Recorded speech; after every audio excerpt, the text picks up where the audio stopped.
Welcome back to my channel. My name is Ives, ang nagbabalik. So dahil na-miss ko kayo guys, so back on track na ulit tayo. So mag-start na ulit ako ng pag-film.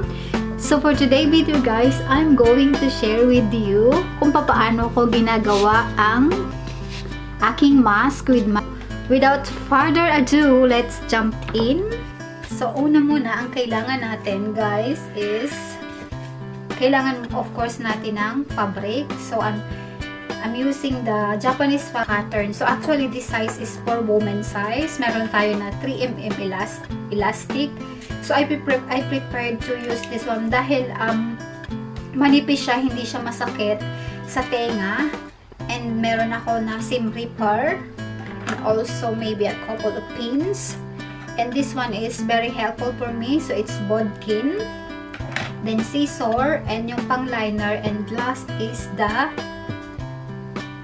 filter. So I used bamboo wadding. So this one is antibacterial. But if you can't find it, maybe you can add another layer. So para siya ay maging 3 layer.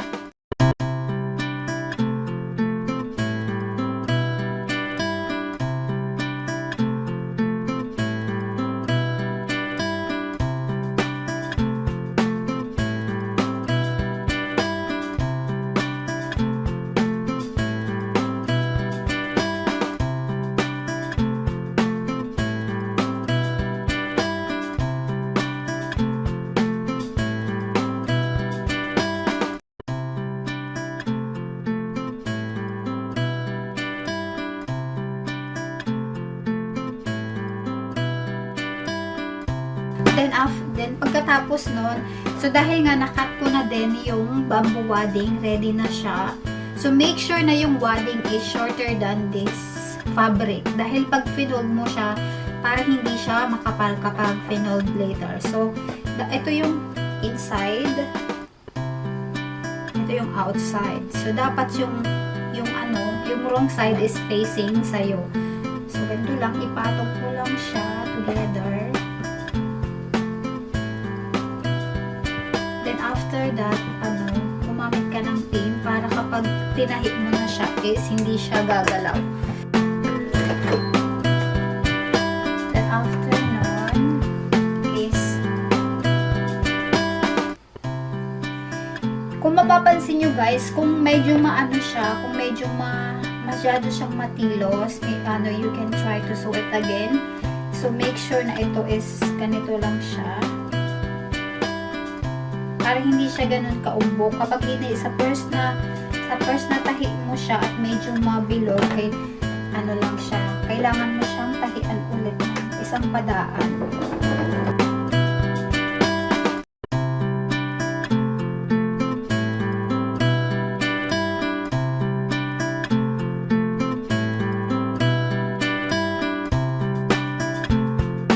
The next is sa lining na tayo. Di ganito na. Yung dalawang lining, ito yung lining niya, kailangan mo siyang i-trace. Kailangan kang gumawa ng pattern. Ito yung i-trace. This is very important kasi para siya ay hindi masikip or hindi siya maluwang. Then, ito yung line na susundin mo. So,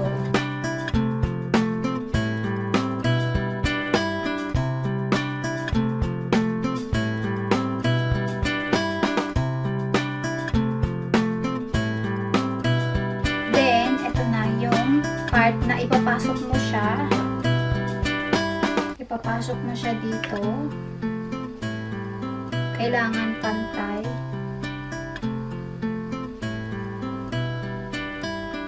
Kailangan, kung mapapansin nyo, perfect yung size niya kasi siya ay sinunod natin yung inside dito. So next is magpipin tayo para hindi siya gumalaw.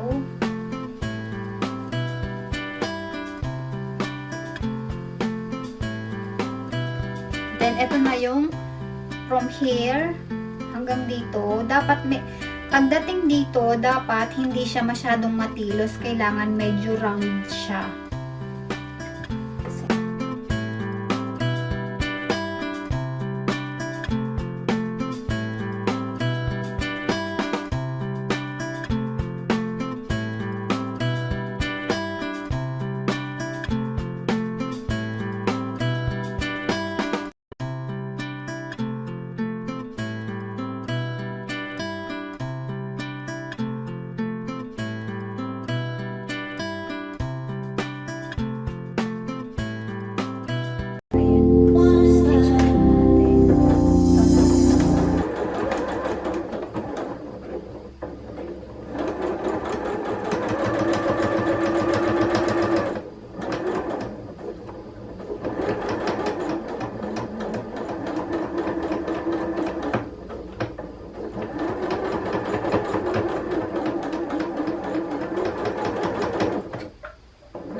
sew na natin. Then, itong last is yung dito na. So, kailangan, pagtatahiin mo siya mula dito, medyo igaganto mo siya para mas straight yung mula from here. So, hopefully guys, nasusundan nyo.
So, later ko na lang siguro siya paplansyahin. So, now, dahil nga, like what I showed you last time, this is very important. This is the bodkin. So, para siya ay mas mabilis. So, tayo, siguro gawin nating 10 inches. Ayan, para siya naman ay may allowance. Or even 11. So, it's up to you guys. Optional naman siya. So, let's make it 11. So,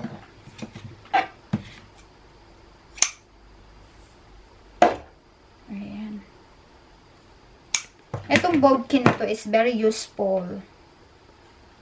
So, ayan. Pasok mo lang siya sa loob. Kung walang bodkin, any safety pin. Kaso, yung dapat medyo malaki para pumasya. At make sure na yung kakasya dito. So, this is one of my favorite bodkin. So, it's just like this. See? And then, yung pag-tie ko, kaya ganito. Kaya I choose the 3mm dahil kapag tinay mo na siya, all you need is to pull it like this. And make sure that you cut the then like this. O, diba? Very clean. So, see this system. See. Charam, finished. And you can make headbands. The next vlog, I will be doing headbands. So, terno sila. O, diba? Ang ganda niya. Perfect lang siya dito.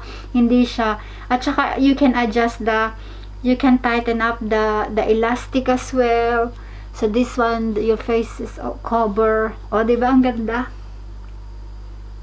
Ayan, guys. So, hopefully, guys, nakatulong ang aking tutorial. Kung paano ko ginagawa ang aking mga face mask. So, ayan. So, you can you can like us on Facebook. My Facebook page is I've made it Australia, and I also have eBay, and I'm selling it on eBay, and also I have store on Etsy. You can visit my Etsy store. I've made it. So, marami akong product, all handmade. Gumagawa din ako ng customized buttons, headbands, scrunchies. So, thank you guys for watching. If you like my video, at kung palagay, if you think na helpful siya, please do share and like and subscribe to my channel.